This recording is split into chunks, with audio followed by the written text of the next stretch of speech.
Saturday, May 24th, Saturday on Memorial Day weekend. Hope everybody is uh, enjoying themselves. Thankfully, I had a lot of social activity this day, and turned out to be a good thing to not be uh, watching and wagering on races because picks didn't do too well at Aqueduct this date. And yesterday, I selected Queen Atlas as my top choice in race 7 at Aqueduct, and number 7, Boston's Finest, as my second choice. And as you can see in the result chart, Queen Atlas finished next to last at 27.75 to 1 after being close to the early pace. But it seems the being on the early lead or close to it on the turf races this day was not the place to be. So, with all the rain they've recently had, the turf is listed as good, and it really seemed to favor the horses coming from off the early pace. So, all else we can do is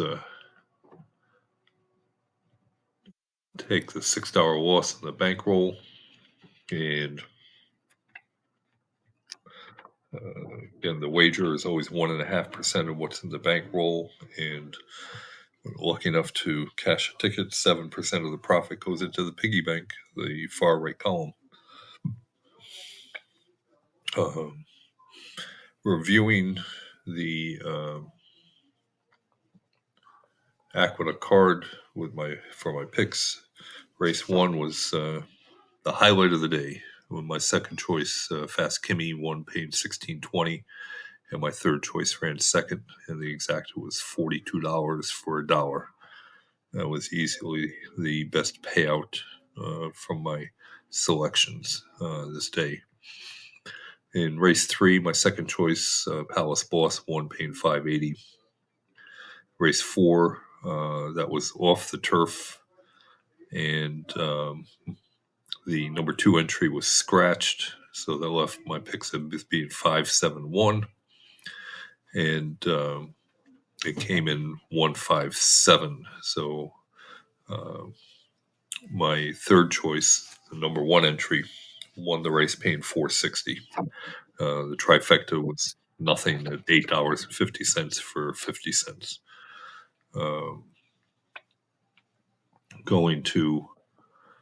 You have to go all the way down to race 9, where my top pick, Big Gain, won paying $5.70.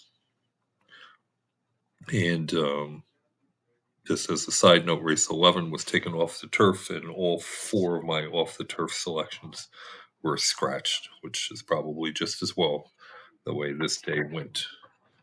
So we just move on to the next day. It's what this game is all about. And we, for Sunday, we'll go to race 8 at Belmont at the Big A. Race 8 is a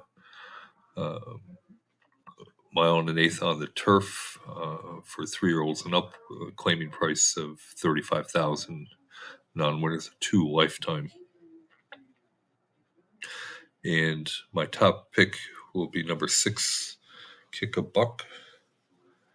And my second choice will be number 11, Got a Guy. Now, Kick a Buck listed 7-2 on the morning line. I wouldn't play for unless I'm getting at least 3-1 on Kick a Buck. It was a 4-year-old gelding, 8 starts on turf, 1 win, 1 second, 2/3. But he does show the 1 win came off a 50-day layoff at Saratoga last year. It was a maiden win. and rallied uh, to an easy win, coming from well off the pace over turf listed as good.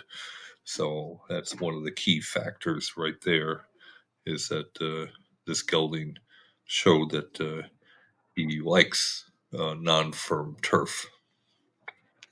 Now, number 11, Got a Guy, is going to be a much bigger price, but the breeding shows should like the non-firm turf. If you look at the sire stats, sire is authentic. It's only had 10 turf winners, but 2 of the 10 have come on non-firm turf. And the next to last column, NFT, is non-firm turf. Kick a Buck by More Than Ready, 198 turf winners over the last 3 years, 48% at the distance of 8 to 8.5 furlongs, 10% when the purse is between uh, $41,000 and $50,000, and the layoff figure of 127, uh, or 27% above average for getting those turf winners on greater than 60 days rest. And the non-firm turf percentage there is 15.7, which is nicely above 12.4. Going to the broodmare sire stats for Kick a Buck, Turtle Bowl, the broodmare sire, only 6 turf winners in my database. And of them, 3 of the 6 have been over non-firm turf, I think is the major stat, that based on very few winners, but gives a little extra confidence about the non-firm turf. And for the trainer stats, Kick a Buck, Linda Rice, 41 turf winners over the last 3 years. That seems kind of low, but now that I look at it, Linda Rice's dirt to turf ratio is 9.4. She gets 9.4 dirt winners to each turf winner. So she's mostly a trainer for dirt winners. But here we got 41 turf winners she's had over the last 3 years, 44% in the distance category, 24% in the purse category, and 60 is about as low as I'd like to see for a stat before I really get concerned. Uh, and non-firm turf is 17.1. So um, remember, Got a Guy is my second choice, and just to play it safe, I think I'll probably, as long as I'm getting 3 to 1 on Kick a Buck, put $4 to win there and put $2 to win on Got a Guy, and hope Got a Guy can get the win at a big price. We'll see how that works out. Make it a great Sunday, and we'll talk to you tomorrow.